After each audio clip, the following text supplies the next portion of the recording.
Ilang linggo na natin nga ni ako walang post ko ng baga ni ako pagkakaraming gawa. Tapos ngayon naman nga ni kami may training namin cooperative gayon. Ay ayun baga nga ni agriculture cooperative din sa aming bahay ng Ginyangan. Ay kaya nga ni din kasama ang lahat ng member namin cooperative kami nagbiyahe din sa Tayabas, Quezon. Ay kung mapapansin nyo nga ni ako kulon sa mga clips ko ng baga nga ni nung nasa biyahe ako tamad na tamad mag-video gayon. Ay tapos pa nga ni ako antok na antok. Ay kaya nga ni ako natulog na lang.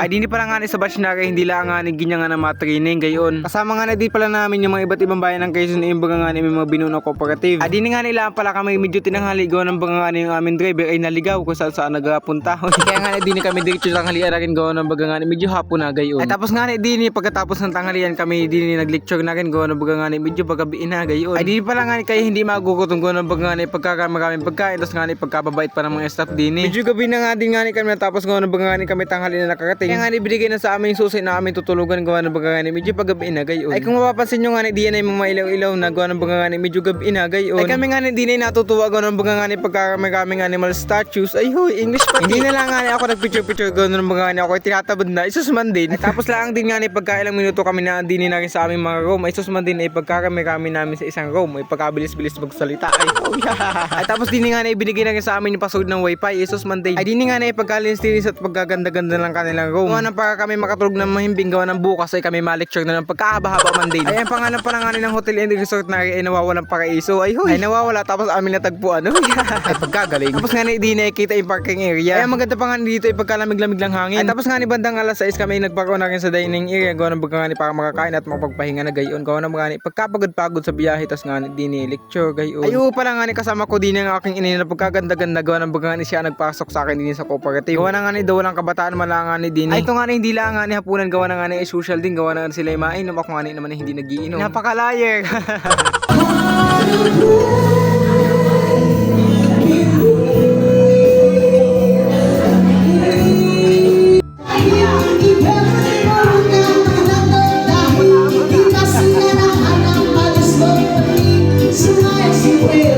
Tapos nga kinamagahan kami ma-start na naman ang lecture. Kaya nga hindi pagkaaga-aga ko gumising ko ng baga nga kami mapakinin na nga sa dining area. Gawa na nga mamaya kami ma-start na naman ang lecture pagkabahaba man din. Ay ito pala nga yung aming huling lecture gawa kami mauli na. Ay ako nga gustong-gusto nang uwi gawa baga nga din ako pagod sa biyahe gawa ng baga nga para mapagpahinga na gayon. Ito pala nga patraining na CDA yung baga nga naghahawak sa mga cooperative gayon. Hindi nila nga ginanap sa nawawalang paraiso. Hindi ko nga alam kung bakit ang nawawalang paraiso ay amin namang natatagpuan. Ay tapos din nga sa wakas kami mauli naman din nga kami pagpahinga na. Hindi pa pala nga gawa na kami mabiyahe pa. Tapos nga pagkalalayo pa din nga ng Ginyangan. Ay pero at least ako makakatulog sa van. Ay ako nga tama rin magbiyahe sa mga gawa na ako mapapagawin sa mga biyahe. Ay mabuti pang ako gumala na lang sa gubat.